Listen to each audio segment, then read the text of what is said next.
All right, guys. Man, so many international people right now watching this live. First and foremost, thank you for spending your Friday evening if you're international or morning if you're on the East Coast, wherever you are. I'm so excited about this Facebook Live. I'm even more excited about the person that we have on with us, a good friend of mine. For those of you who do not know me, my name is Nicole Aucoin, and I am the founder of Healthy Steps Nutrition and HSN Mentoring, where we believe something as fundamental as nutrition shouldn't be complicated. And one of the things that we launched a few weeks ago was a virtual kids PE. The first person I thought of was Dan, who was on our guest today when we launched it, because he teaches kids seminars. So we kind of went back and forth with different ideas. Dan, first of all, welcome to the HSN live show. Thanks for having me. This is super exciting. I'm stoked about this. Yeah, so for those of you guys who are just joining, today we are so excited to talk about kids virtual PE. But before we dive into that, Dan, tell us a little bit about yourself and your amazing gym that you guys have in Washington. Sure. So my wife and I own Kitsap CrossFit. We've had this affiliate since 2009, and we are in a quaint little village of Paulsbo, Washington, which is about 15 miles or so as the crow flies, as they say, from Seattle. But it takes over an hour to get there because you have to take a ferry. But we've had our affiliate, like I said, a little over 10 years. We're going on our 11th year, and we've just been working on growing programs as much as we can over that time. We've had our kids program. I was just thinking about this. I can't remember if we started our kids program in 2010 or 2011. So we're either going on 9 or 10 years with our CrossFit Kids program.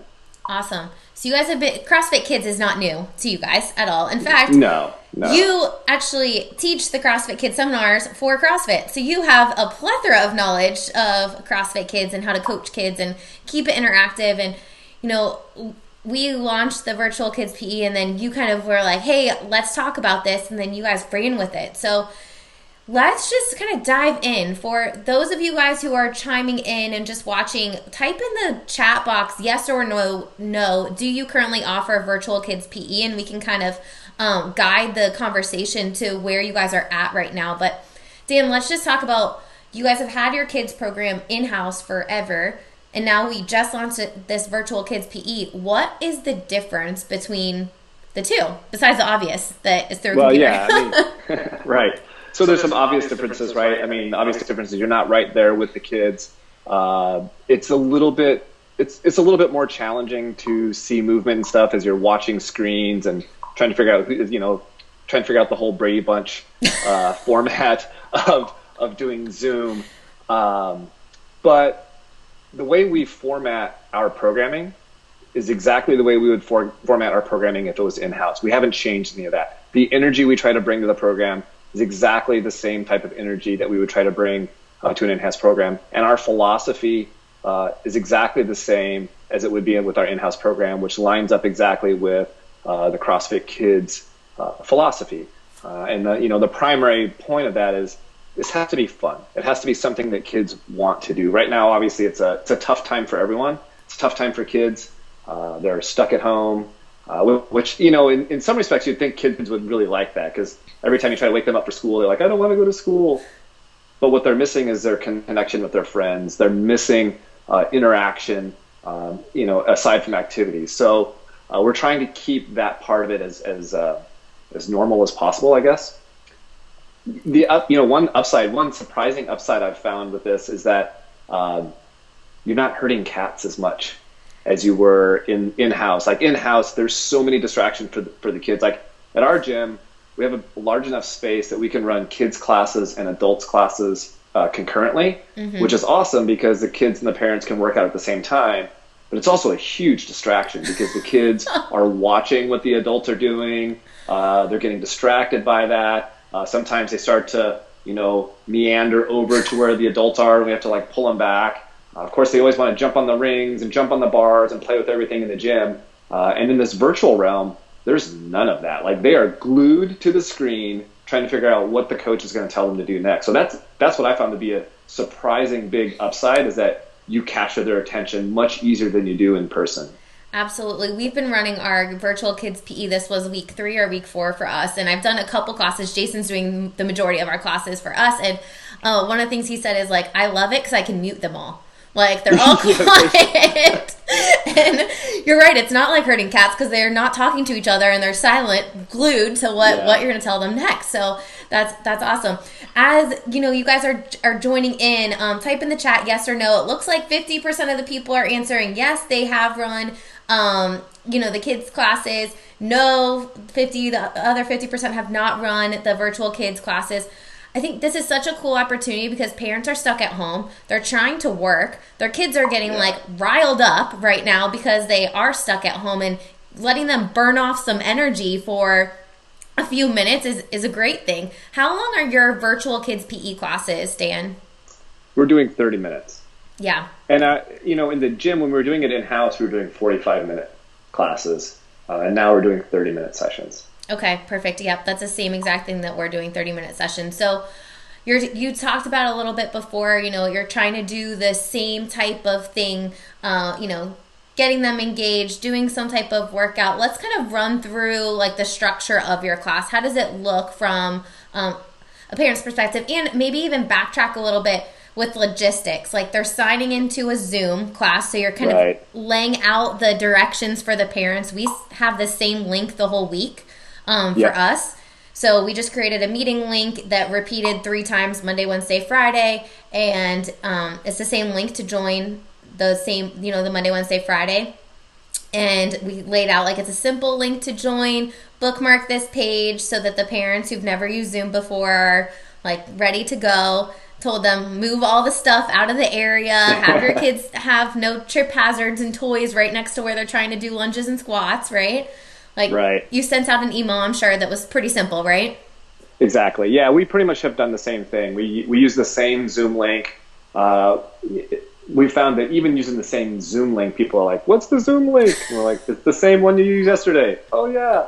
So, yeah, we've tried to keep that as consistent as possible because it does get a little bit confusing. The upside is that kids are so good with technology that they pretty much run it all now, and the parents stay out of the picture. But so as soon as I check regularly to see who our new kids are, and then I send out an email to all the new families. It gives them all the information about the program, gives them importantly, it gives them the Zoom link and how to get signed up. We're actually running ours Monday through Friday right now, which seems to be working out pretty well. We have 17 or 18 kids signed up for the program. And on any given day, we'll have anywhere from, on a light side, like 6 or 7 kids, and up on a heavy day, like 14 to 15 kids. Some of those will have 2 or 3 kids in the same family in the same screen. So, yeah, it gets a little wild. But it's fun, and we have kids, that are in the garage. We've been fortunate during this closure that we've had actually really good weather. And so some of the kids will be outside in the backyard. Some of the kids are in the living room. Some of the kids are in the garage. So you do have to be very nimble as a coach because in the gym, exactly what space you have. In this setting, each kid has their own space setting and their own requirements and their own, area that they can goof around in. And so you have to be pretty aware and present, just to make sure that kids aren't getting themselves into any trouble in the house. But it's an interesting challenge. Absolutely. So you mentioned something. You have 17 kids, and before we started this live, we talked about advertising. And I think that's an important piece of the puzzle that people need to know. Like, okay, how are we going to get the word out there? So what did you guys do in regards to advertising your virtual kids PE class to get people signed up for it? So the first thing we did was we created a landing page on our website that kind of gives people information and gives them an opportunity to just click and register. And so we sent out that landing page in an email to our entire distribution group. So we sent that out to everyone. That's current members, past members, people who've just dropped in, anyone that we've captured their contact information, we've sent that information to. And then, of course, we posted it on social media. So posted it on our public Facebook page, posted it on our private Facebook page, and then, I posted it on my personal page, and it ended up being shared by a lot of our members. Awesome. So you posted it on your pages. You sent out an email. And what happened because of that? Because you guys got quite a few people that are not even local to join your kids' PE class. So the really cool side of this is we've got kids from 5 different states that are participating. We've got kids, so we're in Washington. So we've got obviously a bunch of local kids here from Washington. We've got kids in Oklahoma, Kentucky, Minnesota, and Wisconsin that are all participating in the program currently. And a lot of that just came from, some of that is from our members reaching out to their friends and saying, hey, you should check out this program that my gym is doing. And so we had some kids sign up that way. And then a good friend of mine from college just asked me about the program. And so I gave him some information. And he's like, okay. And then a couple days later, he said, hey, I'm going to sign up my daughter. And then a couple of other friends from college would sign their kids up. And the interesting thing is that these kids are not CrossFit kids. They've never done CrossFit before. It was just their parents were looking for an outlet for them. They're kids that were typically involved in swimming and soccer and lots of sports, and now all of their programs are shut down. Yep. And so the parents were desperate for something for the kids to do. And it's not just about like, hey, I want these kids out of my hair for 30 minutes. It's like, I need some sort of structured activity for these kids to do. And so my friends had their kids sign up for the program, and all I'm hearing is just raving reviews. Like, the kids are loving it, the parents are loving it, and they're like, do you want more kids? And I said, absolutely. And so we might be getting some more kids from Minnesota or Wisconsin signing up here soon. So awesome. For those of you who are wondering what a kids PE class looks like, I put ours in the chat so you can see what ours looks like. But we did the same thing. Made a website that is talking about kids PE. Dan, I'm not sure how you guys are charging for yours, but we charge $15 per week for ours. We do ours 3 times a week, but you want to structure it. We have it as a weekly membership renewal, and people can cancel, so it's not like we're starting with 0 clients every single week. But we had the same experience with you with old members signing up their kids for exercise because they're not doing the activities that they were doing before coronavirus shutdowns happened, right? Yeah, absolutely. Yeah, so we've structured the payment the same way that you did. Is we've done it weekly just because we don't know how long this is going to go, so I didn't want to charge people for a month and then all this is done in 3 weeks. Like, I don't expect that, but you just never know. And so we could be a little bit more agile if we just do it on a weekly basis. Absolutely. We've only had one kid who has dropped out of the program, and that was more of a logistics thing. It was hard. The time of day was a little bit challenging. And so that was the only reason that kid dropped out. We've actually had, like many gyms, we've had some of our regular members who have put their memberships on hold and such. We've had some of them put their memberships on hold, but then sign their kids up for the kids program, which is cool. Like, I'm happy to have them. So absolutely. I know, same thing for us. Like, we're seeing more kids that have never been to the gym before and are not usually taking classes, either taking classes with their parents for the adult Zoom classes or jumping in the kids classes. Either way, it's amazing. Like, we're getting kids active and healthy. And for those of you who have never done a kids class before, this could be a really great opportunity to just get your feet wet and, test it out. Dan, what are some of the things that you're doing to keep your clients engaged? Actually, Debbie has a question. What time do you hold your classes? What time are you guys doing yours? We're doing ours at 1:30 p.m. Okay, we're doing ours at 11 a.m. I think I wouldn't do it first thing in the morning because usually for kids' school, they have like meetings if they're doing those Zoom meetings. I know for our kids, it starts at 10 a.m. They end their little classroom Zoom call and then they jump right onto the kids' PE. So yeah, I think early afternoon would be a good time for sure.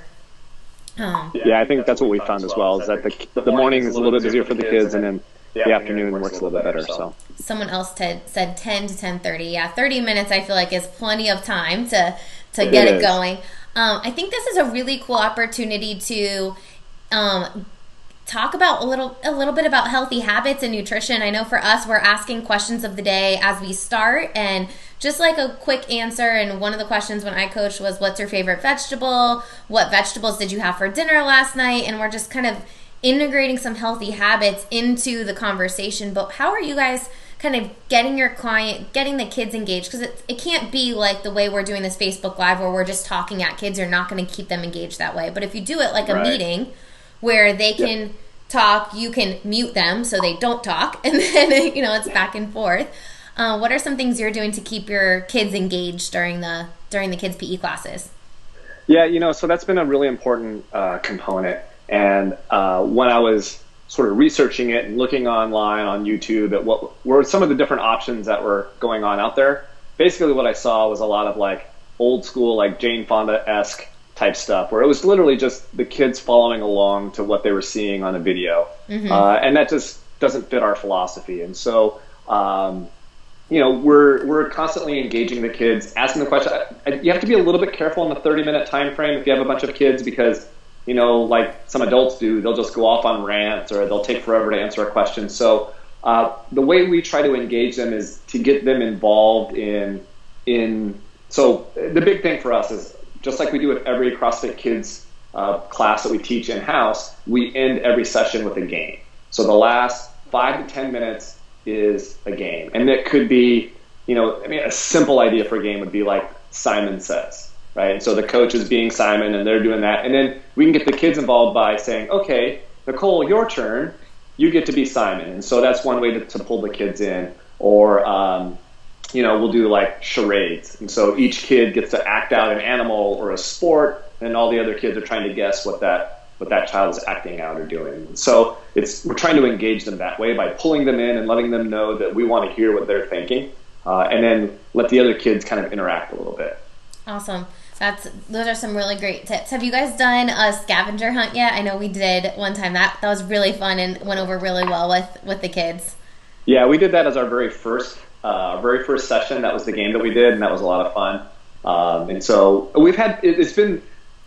that's been probably the most fun and the most challenging part of the whole thing, is coming up with games that are going to work. There are a lot of games that you come up with and you're like, oh yeah, this is going to be amazing, and you watch it happen, and you're like, okay, we need to tweak and modify that. And then there's other games that we do that you just don't realize how good it's going to go. Like yesterday was awesome. So yes, and it wasn't even my idea. It was one of our coaches. It was Janae's idea. They went on a virtual run through the forest. Okay. And so basically the coach was running and like, hey, follow me. We're running through the forest. Oh, look, there's a branch. And then they had to duck under the branch, and then they had to hop over things and climb on rocks and like run from a T-Rex. And so the beauty is that, again, that follows right in line with the CrossFit Kids philosophy of we're going to make fitness fun. The more kids think it's a game, the less it feels like a workout. And I think if there's any pitfalls one of the big pitfalls that I see people doing when they're programming their CrossFit Kids stuff, they're just trying to make a scaled down version of an adult workout. Like, let's just take Murph and cut out a bunch of the reps. Like, no, you can't do that, right? Like, it's not scaled down CrossFit. It's CrossFit made appropriate for kids. And the big thing for the kids is it's got to be fun. They don't, most kids don't want to just go in there and do like a suffer fest type of workout. They want to do a little bit of movement for a short amount of time because they have short attention spans, and then they want to be off to something else. And so that's the way we've structured our program. Awesome. I know for us, what we found is kids might lose track of reps really easily. So doing like the time domain instead of a rep scheme works a little bit better for us. Absolutely. So that's our biggest principle. That's when we're programming the workouts. We don't do 4-time workouts, because just like you said, like, you say 21 reps and the kid does 7 and they're on to the next one. Yep. And the other one is we want to be in control of the kids having fun. And so one of the big philosophies in CrossFit Kids is end it before it's done. So you don't want to wait until the kids look like they're no longer having fun and then go, okay, kids, 2 more minutes, because that sucks. No one wants to do that. And so what we want to do is what we've taught our coaches to do is to watch very intently. And as soon as they get the hint that the kids are starting to lose interest, all right, kids, 10 seconds left. If it was a 7-minute AMRAP and they're only 3 minutes into the AMRAP and you see that they're starting to lose interest, kill it. It's done. Because as soon as the kids start dragging their feet and thinking, oh, this isn't any fun, they're not going to want to come back. And so what we want to do is wait. We want to go right up until the edge of where they're like, I think I'm starting to not enjoy this, and then you kill it, and then you move on to the next thing. And so then they kind of forget that, how hard they were working before. So that's a really important component of it. The other part of it is if they don't do all the reps, I don't care. Yeah. Like, I'm not here to no rep a kid. I'm not here to hold their feet to the fire. We don't even take score. Like, none of that matters to us. What matters is that they're moving and that they're having fun. Absolutely. Nicholas said, lots of fun with 3 to 4 minute AMRAPs with low reps. I would definitely say, I think when I coached, I did like a 3 minute AMRAP or 4 minute AMRAP, rest 2 minutes, and then another 4 minute AMRAP. So they had like a little break in between to grab water and get their heart rate down and relax for a little bit, unmute them for a second. Then I'm like, all right, go again. And they had fun with that. Someone else asked, do you suggest separate Zoom classes for older and younger kids, like a wide range of 6 to 16? Yeah, absolutely. So our kids program we have set for 5 to 12, although I think it gets a little dicey. I want to say dicey, a little bit challenging to keep an 11-year-old or 12-year-old as engaged as just keeping a 5-year-old. So we have a teens program, or our kids program is essentially 5 to 12. And then we're getting ready to launch a virtual teens program next week that will be more for like a 12 to 18-year-old age group. Awesome. So yeah, I definitely recommend that. We did have one 12-year-old that jumped into our kids program, and it was just like, it wasn't really what she was looking for. She's involved in jiu-jitsu and stuff like that, so she wanted something a little bit more aggressive, and I think we'll be able to meet that need starting next week. Awesome. Let me look. Someone else asked, do you change the programming and games for age groups? So, I mean, you kind of just mentioned that, but would you want to give an example of like what you might do for what you guys are doing different with the kids program versus the teens program that you're launching next week? Oh, sure. Yeah, the teens program will look nothing like the kids program. So the kids program is, I guess what I should say is the way it won't look like a kids program is there won't be a game at the end. And the workouts will be a lot harder. Like we're going to, the intent of our teens program is going to be to build conditioning, right? A lot of kids, a lot of teens, their sports have been canceled. So on one hand, they're missing out on their fitness opportunity right now.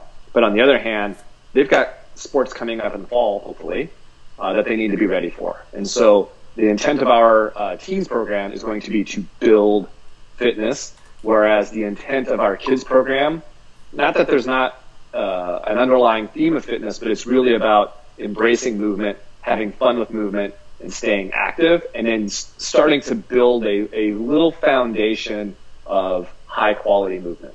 Whereas, like I said, the teens program is going to be, it's going to be intense workouts.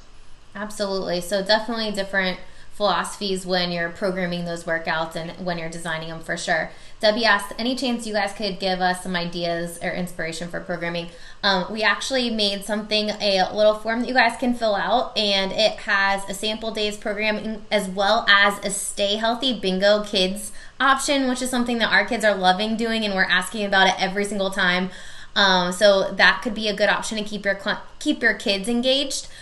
Stay Healthy Bingo, and basically just a bingo card. They're filling out things, and it's nutrition, it's health, it's clean your room, empty your drawers of clothes that don't fit anymore, donate some toys, like different things that you probably as parents want them to do anyways. But if it's on a bingo card, they might actually do it. So I'm going to put that link in the chat for you guys if you're looking for some ideas. Dan wrote a sample days programming. And Dan, I know that you are going to have an option if people want like more programming by the week or by the month that you could work with them if they email you. So that information is all... Oh, go ahead. Oh, sorry, go ahead. I was going to say, if folks are interested in programming, we're putting together, we don't have it ready yet, but hopefully after the weekend, we'll have a package of 4 weeks of kids programming that people can have access to. It'll be $99 for the 4 weeks of programming, and it'll be pretty detailed with explanations of how to run things, coordinate things, and then obviously they could email if they had questions about it. Awesome. I think that'll be a super big help so that people don't have to reinvent the wheel when it comes to programming, especially if you're trying to figure that out. So I want to also mention some other ideas for you guys if you're looking to market your programming, which has worked really well with us. We wrote a couple blogs on healthy kids, and I posted in those blogs, one of the things was stay active and healthy, and we plugged our kids' PE program, and I pushed those blogs to a bunch of local Facebook groups. So that helped us get some exposure with all the programs we offer, but also exposure with the kids' PE. Dan, one of the things that we kind of mentioned too was, hey, do you have homeschooling groups, right, that are in your local area? And this could be a service that is permanent, right? Like you guys could offer some virtual kids PE if you got in with a group of homeschooling parents. Absolutely. It's something that we've always been interested in the past. We've had conversations with homeschool parents in the past about how could we be the facility that offers the PE to the kids, because that's obviously a need. And it's tough for homeschool families because they have to seek it elsewhere. And so, but what we couldn't ever wrap our head around was, when are we going to offer this program that's not already part of our other classes? When do we have an open time that works for everyone, that we can offer this program in our facility? And it wasn't until after we started this that we kind of had this aha moment, like, oh, we don't have to do it in the gym. So we could continue this virtual program, which the beauty of doing that with the homeschool kids is they're already used to doing this. Like doing a class online, this hasn't been a huge transition for them, because the biggest transition for them is that their activities outside of homeschooling have been canceled. But like doing virtual online stuff is not a big deal for them. And so you can transition those kids into this type of a program pretty quickly. Absolutely. I think, as we're all being forced to explore different opportunities, and, we all were so used to the brick and mortar. And I've been to your facility. You guys have an amazing gym and such an amazing community of people, that you guys have built over the past 10 years. But we've all figured out how to pivot pretty quickly to offer virtual support to clients, do Zoom classes, mostly do individual support with clients to help them find a new normal. And we've had a good retention rate with those clients. Now we're starting to think, all right, how else can we help other people in the community who maybe were scared to come to the gym before, and now you can help them with nutrition only, or do like a tame down exercise class that they don't have to come to the gym for, and have a permanent revenue stream after we can go back. It's not going to be like we are closed and then all of a sudden we're open back to where we were before. So we have to figure out other ways to continue to build our businesses. And this is a great one, especially if you can get in with homeschool moms. Yeah, absolutely. This is, as challenging as it has been for the last month, there are definitely some doors of opportunity.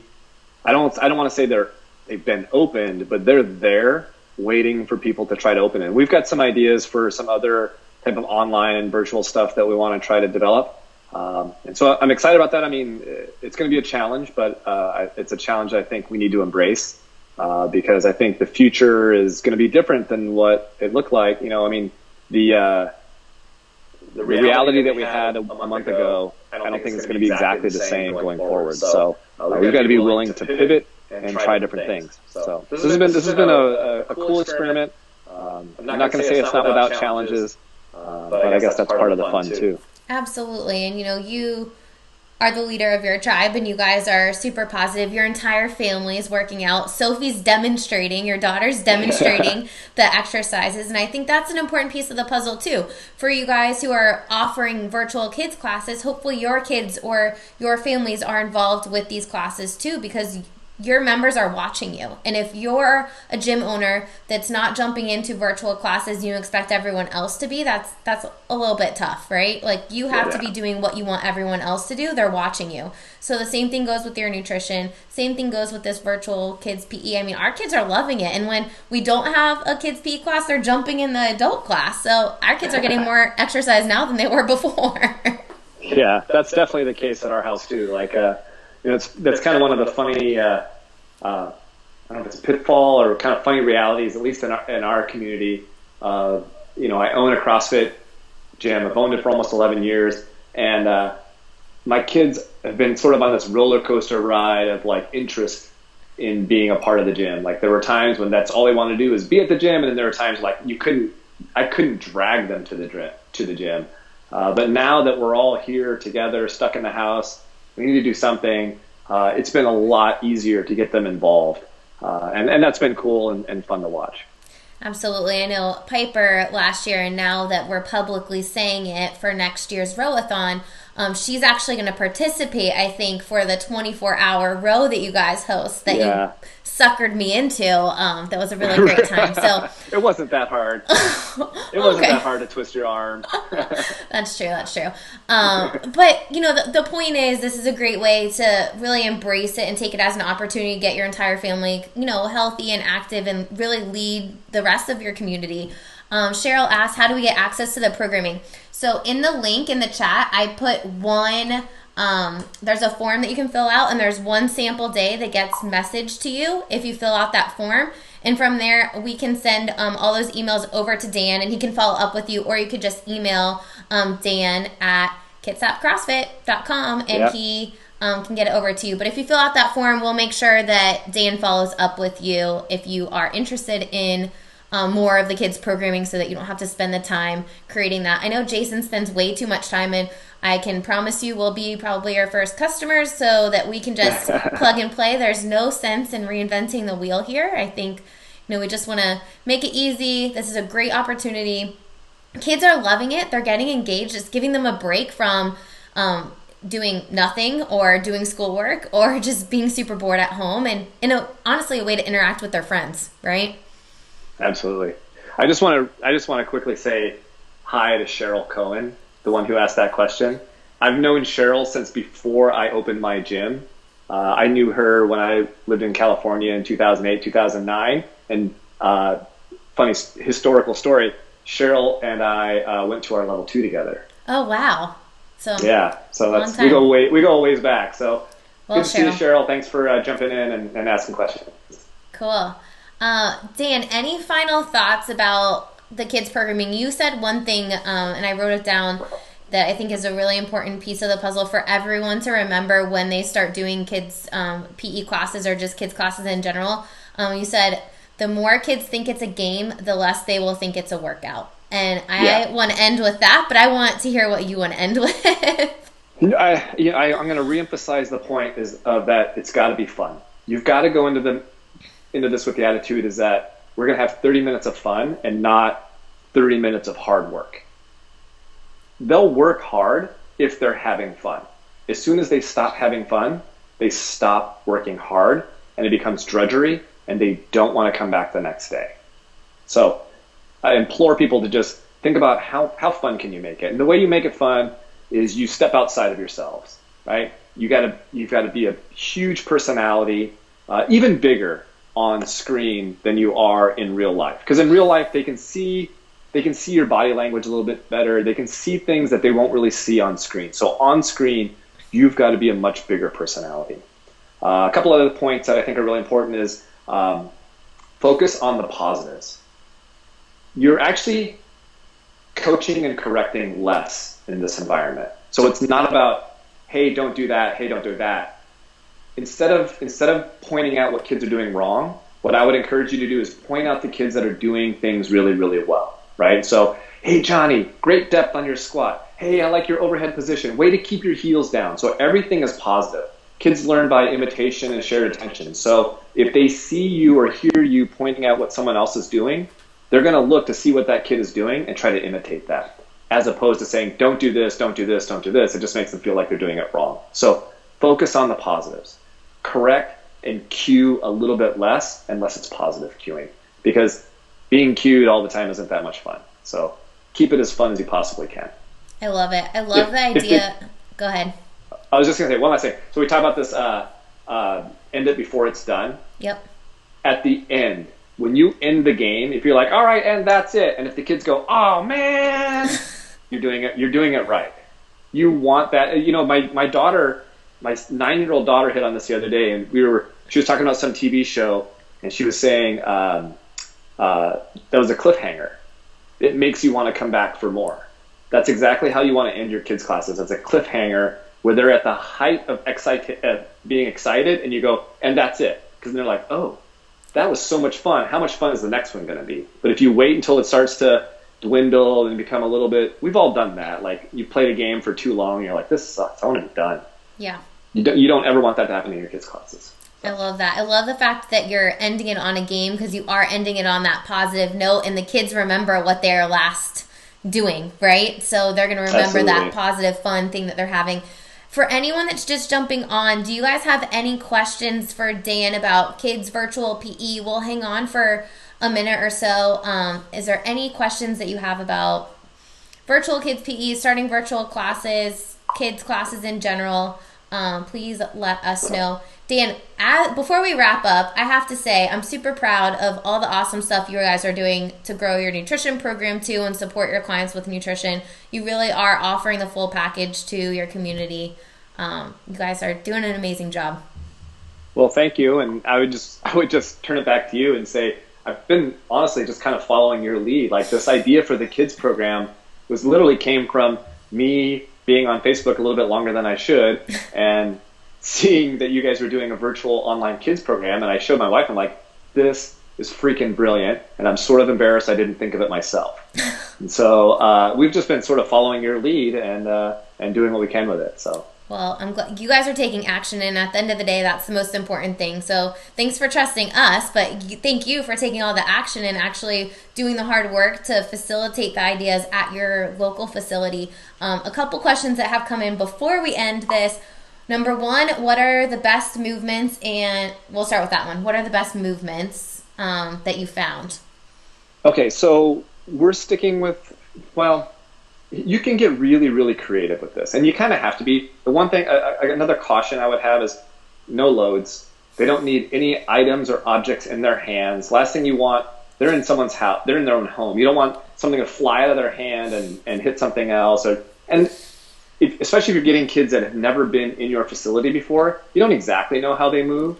And so I don't want to put any load in their hand. And I can get a great fitness stimulus without just doing body weight movements. So I don't need loads. So we're going to stick with the basics. We've done squats, we do deadlifts, but we're just showing them the movement but without a load, right? Next week I actually program hang power cleans and hang squat cleans.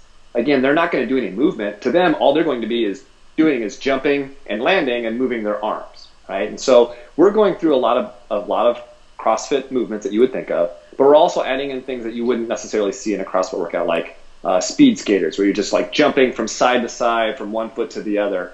We've done things like plank toe touches. Obviously we do bear crawls and things like that. I think you really are only limited by your imagination with the movements. I mean, just running in place on high knees. I don't want kids running off because I want to make sure they come back. So instead of having them run somewhere, we just do high knees, jumping jacks, things like that, mountain climbers. I see someone else has the opposite question, like what movements would you avoid? You don't need movements that are super duper complex. Although I said we are doing hang power cleans and things like that. And I just would avoid loaded movements. They don't need to have weighted movements. Absolutely. Brandy asked, how are you guys handling music? So what we found to work best with us and even for Zoom classes is let them play music on their end and you do not have music so that they can clearly hear your voice. But I mean, what are you guys doing For the most part, we're not worrying about music. The only time we're worrying about music is when it's specifically a part of our program. So we'll do the warm up with, the song by Pharrell, Happy. And so what we'll do in that moment is, we will mute everyone else. And then honestly, I run the Zoom class through my computer because I can see everyone better that way. Mm-hmm. And then I just pull up the song on my phone and I just set my phone right next to the computer and that seems to work well. So, but outside of that, we're not worrying about music. Yeah, we're not really worrying about music either. Someone said like great good movements for kids, burpees. I mean, we asked our kids yesterday, what's your favorite movement? And they said push-ups. So, I mean, squats are something that we're doing, sit-ups. Keep it simple, guys. Don't overcomplicate it, especially if it's at the beginning. I would also encourage people to go to YouTube. Like, in the last month, I have been watching more YouTube fitness videos of people that a month ago, I wouldn't have watched 10 seconds of their video. Like, it's, like the quote-unquote silly home fitness stuff. And I'm like, sorry, I don't do that. I lift weights and I do bar muscle ups and stuff like that. And so now I find myself watching a lot of these videos and I'm sort of embarrassed to say there's a lot of great stuff in there that you can have people doing where they can get a great fitness stimulus without having equipment. So I'd say YouTube is your friend right now as far as finding ideas, especially for kids, especially body weight movements for kids. Absolutely. And of course, again, if you're looking for the programming to be done and written out for you, Dan's going to have an option by the end of the weekend that is 4 weeks of programming. So go to YouTube, watch and see what everyone else is doing. And, no one need to reinvent the wheel here. Like, we don't have time for that. But just keep it fun. Guys, I think that's the end of the day. We just want to keep it fun and keep kids engaged, right? Absolutely. Awesome. Well, Dan, thank you for coming on and sharing all of your expertise with kids, virtual kids PE. And I hope that, when we talk next time or in a few weeks from now, that you tell me I got in with the homeschool group and we're going to keep this as a permanent option and reach a new market that maybe would never have come to your facility before. Yeah, absolutely. I'm looking forward to that. It's funny. We're sort of about a year and a half out from needing to maybe perhaps find a new facility. And I've looked at lots of different facilities and trying to figure out like what do I need for my gym. And I've added one new thing that I need for my gym, and that's a space to have like a TV studio. Yes, I love it. Like, virtual support is here to stay, guys. Definitely virtual support is here to stay. Someone asked, if you are an adult personal trainer, do you need a special kids qualification? So CrossFit Kids has a certification, although they're probably not doing them right now. Did it switch to online? Actually, they're going online. They're going online with the CrossFit Kids course, but you do not have to have the CrossFit Kids course or certificate to teach exercise to kids. Right? Even if you're in a CrossFit facility, we certainly highly encourage it because you'll learn a lot of tips, a lot of tricks, a lot of things that work well with kids. A lot of those things will also work well with your teens and your adults, but it's not a requirement. We want people out there teaching kids. Absolutely. I know I've heard only great feedback from the CrossFit Kids course. And I know maybe if someone comes in person one day, you might be teaching them. Perhaps. All right. Well, hope you have an awesome weekend. Thank you guys so much for joining and watching this. If you need any help, please let us know. Again, I'm going to put in the chat one more time. If you fill out this form, you will get 1 free day sample of kids programming, as well as our Kids Stay Healthy Bingo, which is another fun way to engage your kids beyond just those virtual classes and getting them to eat healthy. So hope you guys have an awesome weekend. Dan, thank you. Thanks, Nicole. That was awesome. Appreciate it.